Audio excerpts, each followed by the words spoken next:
Best ever listeners, welcome to the best real estate investing advice ever show. I'm Slocum Reed and I'm here with Justin Liggitt. Justin is joining us from San Antonio, Texas. He's the Director of Investor Relations at DJE Texas Management Group, a vertically integrated multifamily investment firm based in San Antonio. DJE is general partner of over 2,000 units. Justin, can you start us off with a little bit more about your background and what you're currently focused on? So my background is a story of just being in the investment industry for about 20 plus, closer to 25 years actually. But I actually started in the investment management side of the business as a financial advisor.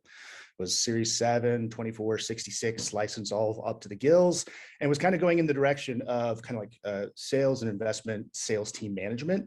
Whenever there was kind of a real big inflection point in my career that allowed me to really kind of draw off of my technology, but more importantly, my creative background, because I did have every intention of going to New York someday and becoming a slightly famous artist at some point. But I ended up having a different direction that I went in during college, and that really kind of all came to fruition in 2011 on a very large project that kind of steered my career, still in the investment industry, but more towards marketing, working with creatives, and then really kind of starting to just dig deeper and deeper into the interplay between marketing and investor relations and how those two things work together in order to help raise funds for private market real estate deals such as multifamily syndications that DJE does. We're actually now closer to 5,000 doors acquired as of earlier this year. Whenever we close some of our larger projects, the North portfolio, namely being one of those. But we really focus on large value add multifamily syndication strategies. So, working with 506B investors, which allows us to work with non-accredited and accredited investors. And we're generally looking for things that are north of 150 units here in the San Antonio market. We've aired a little bit more towards Class B assets over the time since COVID started. But now we're really just looking for, good projects that we can not only acquire, but also manage, on the back end of the project, because we did integrate our property management company at the beginning of COVID. You focus on investor relations, Justin. I'd love to ask you a boatload of questions about vertical integration. Why did you bring property management in-house? I want to make sure I'm asking you about your expertise when it comes to acquisitions and day-to-day operations. How involved are you in that? The acquisition side of things, not a ton. That is really something that Devin plays really, really close to the vest. And I think a lot of that is it's not really something of a situation where he didn't feel like I would be able to add value to that side of it, but it's really a divide and conquer sort of mentality between the two of us. Sure. He really, tells me to aim whenever we got something sighted, kind of thing. And so the acquisition side, not a ton. I'm not doing a ton of underwriting and those sort of things, but I can pick apart a pro forma and those sort of things, whenever I'm in the fundraising process with investors. On top of that, though, as far as the operational side of things, I do have exposure to those, as it relates to servicing clients, any sort of relationships that we manage with centers of influences, self-directed IRA companies or trust companies, making sure that our distributions and that our K1s are being handled appropriately. Those sort of things that are like really, really critical to the investor experience are things that I'm directly contributing to. Justin, how long have you been with DJE?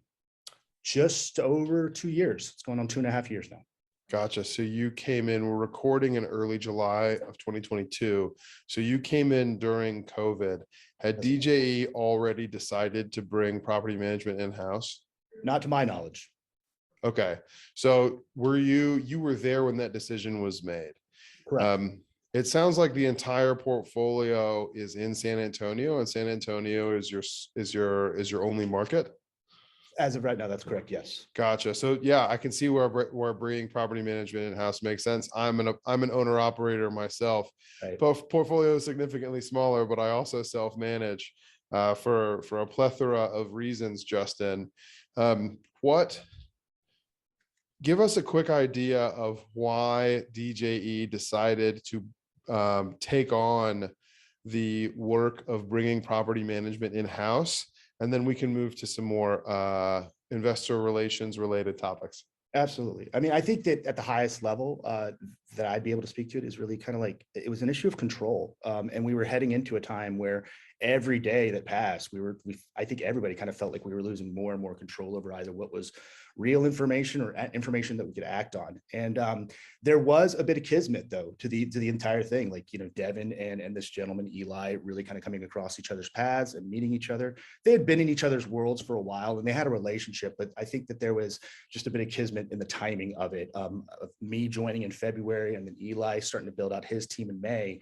I think it really allowed us to really kind of buckle down and not only exhibit some control over, over our portfolio and our holdings during a very, kind of a time where people just felt like things were so uncontrollable.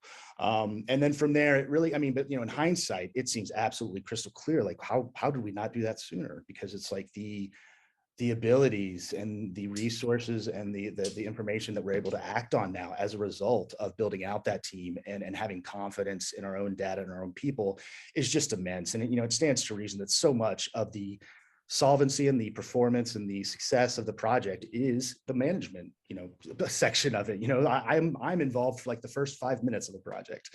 So it stands to reason and makes absolute sense how, just during that time when things were really, really tough and we had, a little bit of luck, but also a lot of just, willful determination to get out there and make a change. And it really worked for us. Justin, hopefully you're involved in the last 5 minutes of the deal as well. Yeah, that's true when the distributions happen. But also, the reason why y'all didn't bring property management in sooner and why the vast majority of syndicators don't integrate is because it's hard. You're also talking about making the decision to build a team that's basically it's within the same industry, but it's a different component of real estate investing during one of the most acute labor markets in the history of the United States.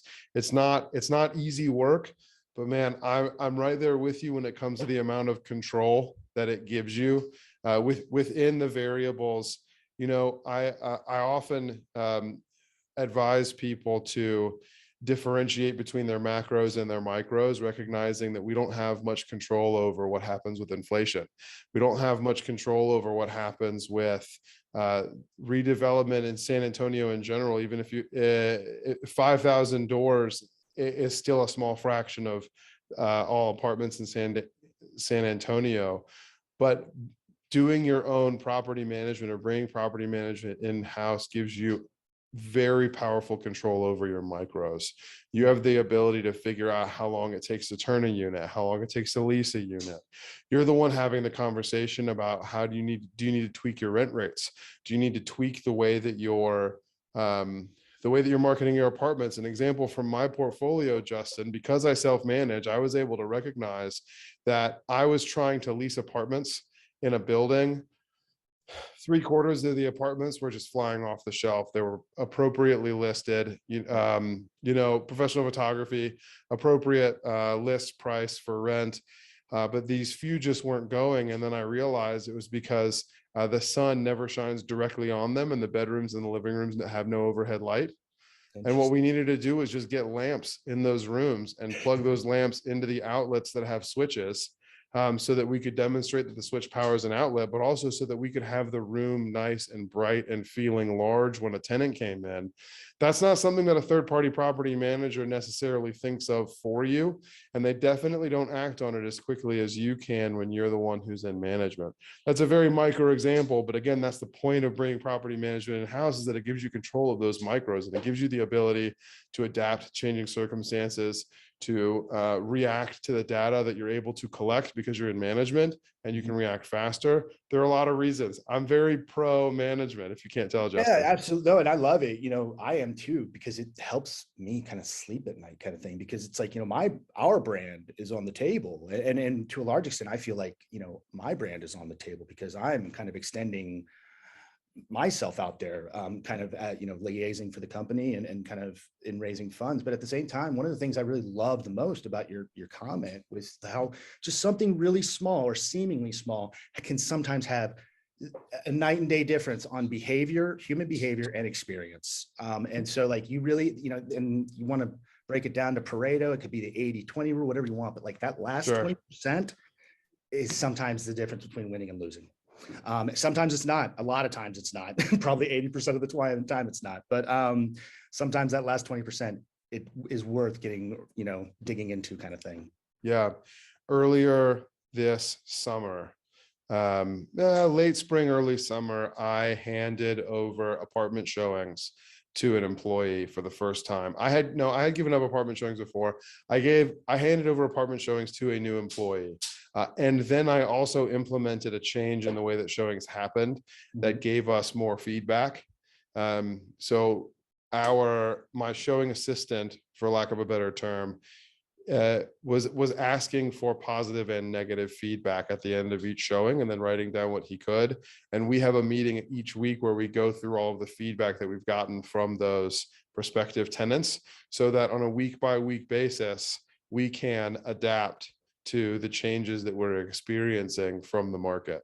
Absolutely. You can't, you've got to have a hell of an asset manager to be getting that out of your property manager. If your property manager is third party, you may as well just bring property management in-house. Yeah. By the time you get the data, it might not be actionable anymore. Yeah, right.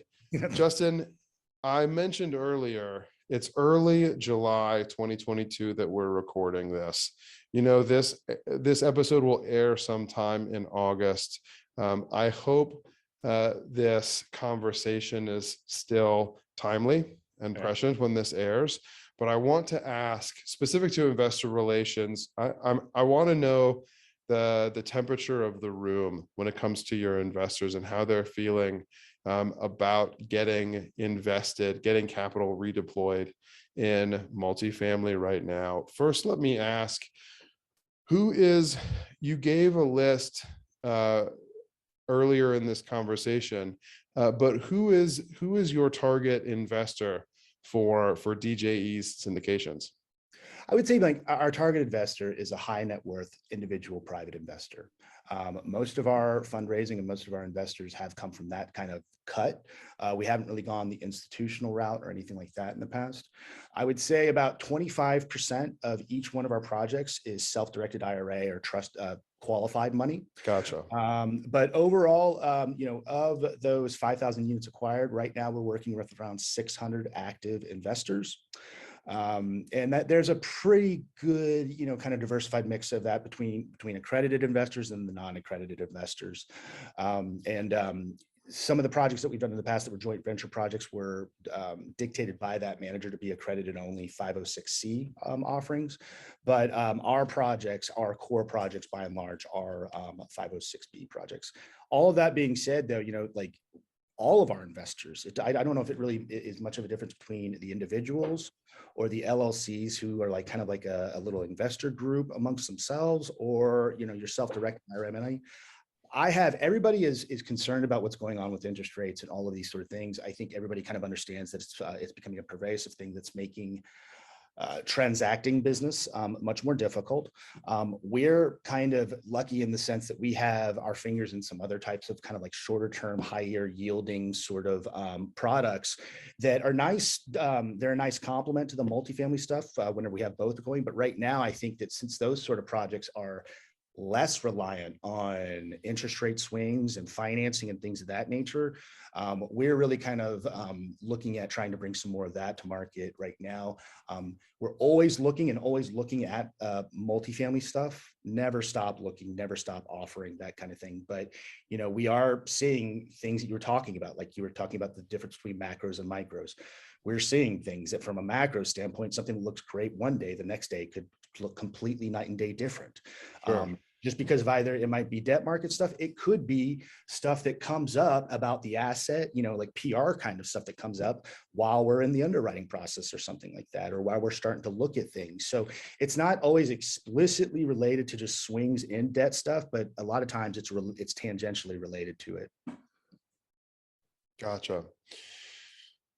So when it comes to that individual high net worth investor, the experience that, let me put it this way, the individual high net worth investors who invested in apartment syndications through the bull years of this market cycle, the 2013 to 2020, 2021 maybe into the very beginning of this year, the people who invested 3, 5, and 7 years ago, that invested in syndications that have recently sold. What I'm hearing is that those guys have a lot of cash sitting on the sidelines that's waiting for good deals. And they're having, some of them are having trouble finding the deals to deploy their capital in, and they're getting a lot more stringent when it comes to vetting operators, because they want to know, going into more what appears to be more tumultuous times economically, that they're going to be invested, that they have the right jockey on the horse. Right. Is that the general sentiment that you're getting, that you have investors who have more capital than opportunities still, and that they're still eager to get invested for a decent return? By and large, with the majority of the investors that we have, we've kind of, I think, cleared. I mean, I think everybody's always having to maintain integrity, accountability, all of those sort of things. Of course. But, we've kind of built our reputation with a very large amount of our investor base. And I think that for them, it's more about just, they've checked that box for us. So they're just trying to see if we find a deal that passes our muster. For our newer investors, because we did take on a lot of new blood through the second half of last year and also for this year, I do anticipate, especially for the more the investors who have done more legwork as far as educating themselves on multifamily investing and things of that nature, I do expect a lot more due diligence, a lot more request for extra kind of documentation, expanded pro formas, stress tests, those sort of things. I think are things that we should just naturally assume are going to be asked for more going into tougher times. I had an investor just the other day that I met, and he was up in front of other passive investors presenting how he picks apart due diligence, and I got like his laundry list of things that he wanted to see from us in order to just have a conversation.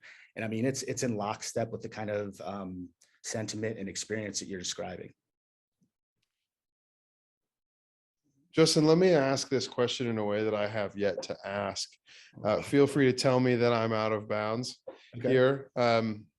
Looking at DJE's current deal flow, the stuff that you guys are taking to your investors currently, the stuff that you're currently underwriting, your expectations about how many LOIs you'll write, how many offers you'll get accepted, how many deals you'll bring to investors.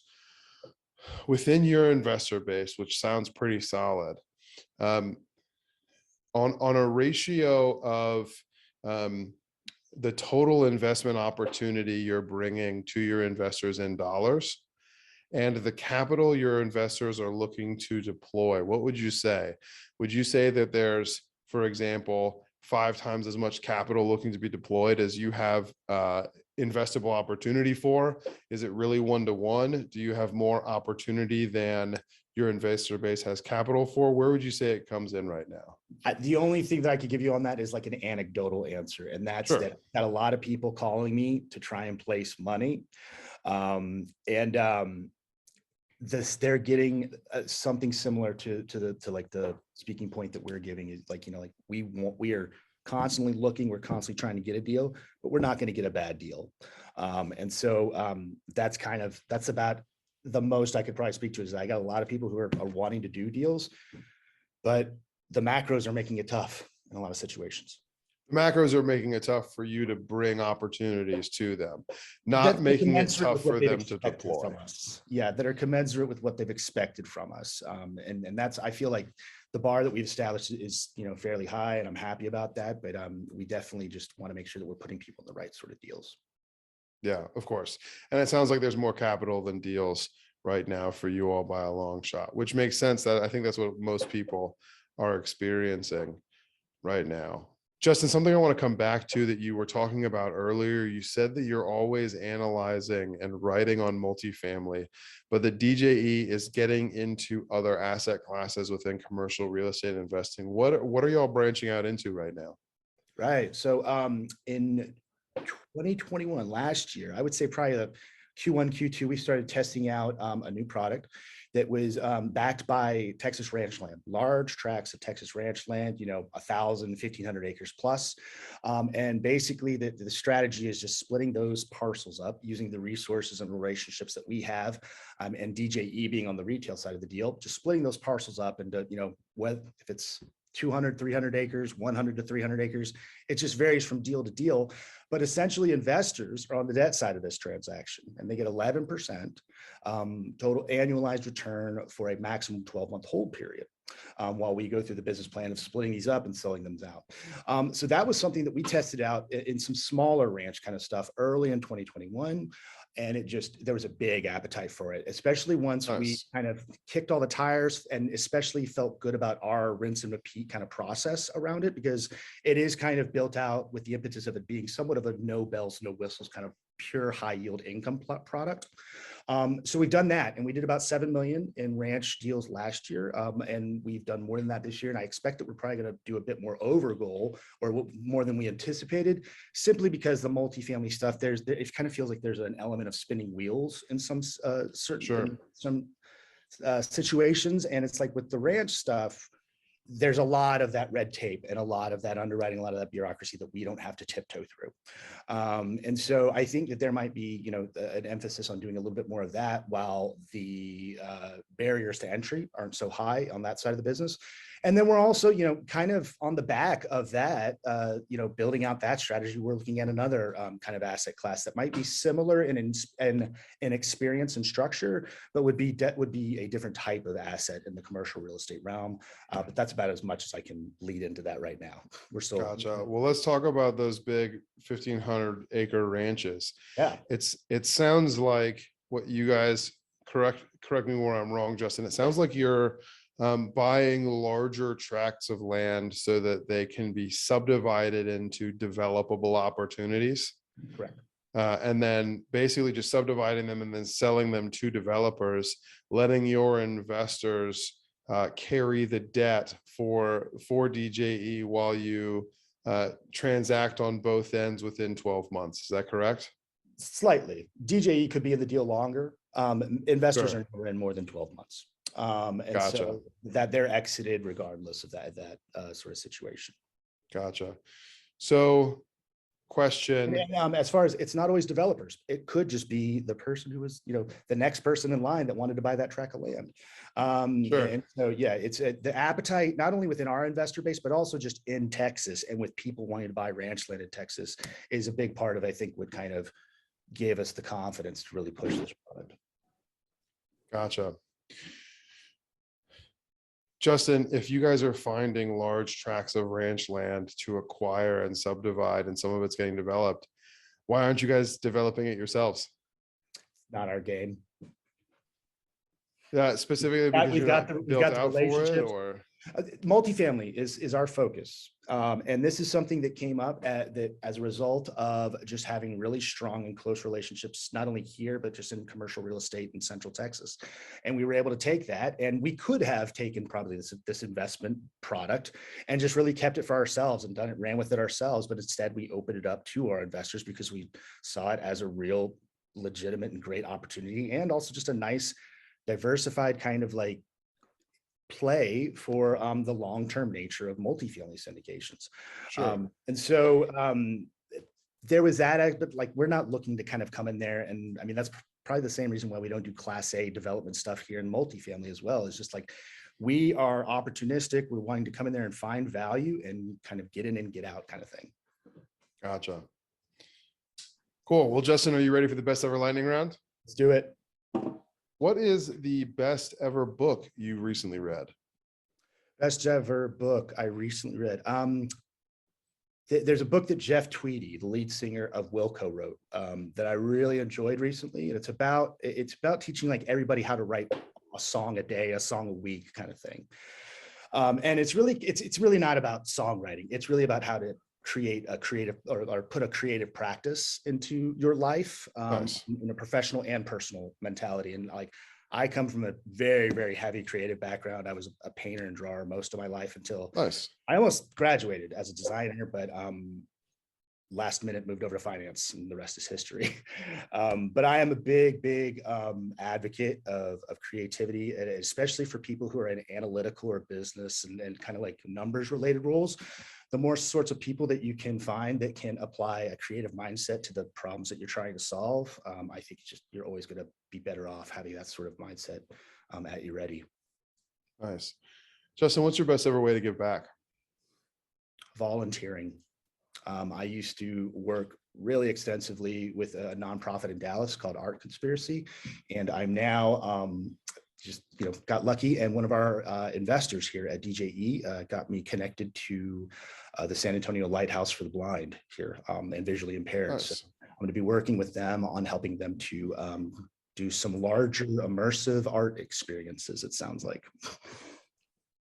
So we'll see how it goes. Nice. That should be fun. Large immersive art experiences for the blind. Hopefully you enjoy creating challenges, right, Justin? Yeah. Hopefully I'm not on a raise during that time period. Yeah. Justin, within commercial real estate investing, and probably within your work as in investor relations, what is the biggest mistake you've made, and what is the best ever lesson that resulted from it? Being impatient. 9 times out of 10, stillness is the move. And you'll know when stillness is no longer the move, because you don't have a choice, really, kind of situation. So I'm a big fan of, like letting things develop and evolve and percolate, especially whenever it's service related issues, or like, if you're waiting on a really important wire to get in so you can close kind of thing, or whatever it is, like not pushing and not being, going outside of your brand and kind of outside of your skin and being, a different type of professional than you are. Those are the kind of things that whenever I did that and I got, if you want to say I wasn't being confident in myself or the fact that it was all going to happen or whatever, but like now, whenever I'm in those sort of situations, take a step back, I meditate, I breathe, and I just kind of let it happen. And if, you get to that point where you can't let it happen anymore, you have to do something, action is the move, then do it. Nice. Justin, what is your best ever advice? It's probably it's one of two things. It's one of me and my friends say to each other is just make it enough. Just whatever you do, just make it enough, man. Or two, my dad always used to tell me, never let them see you coming. So, and that's not like I think that the way that the context that he gave me that advice was probably like not great advice, but like I've parlayed it into more of like a, be a still waters kind of guy, Sure. That's how I'm trying to take that advice. Yeah. Often the advice our parents and grandparents give us needs to be thoroughly processed before being shared, and maybe needs to find new context. Totally. Last question, Justin, where can people get in touch with you? You can get in touch with me at Justin at DJE Texas, or call me at 210-510-1275. Excellent. And links to your phone and your email are in the show notes. Justin, thank you. Best ever listeners, thank you as well for tuning in. If you've gained value from this episode, please do subscribe to our show, leave us a 5-star review, and share this with a friend that we can add value to through this conversation with Justin. Thank you, and have a best ever day.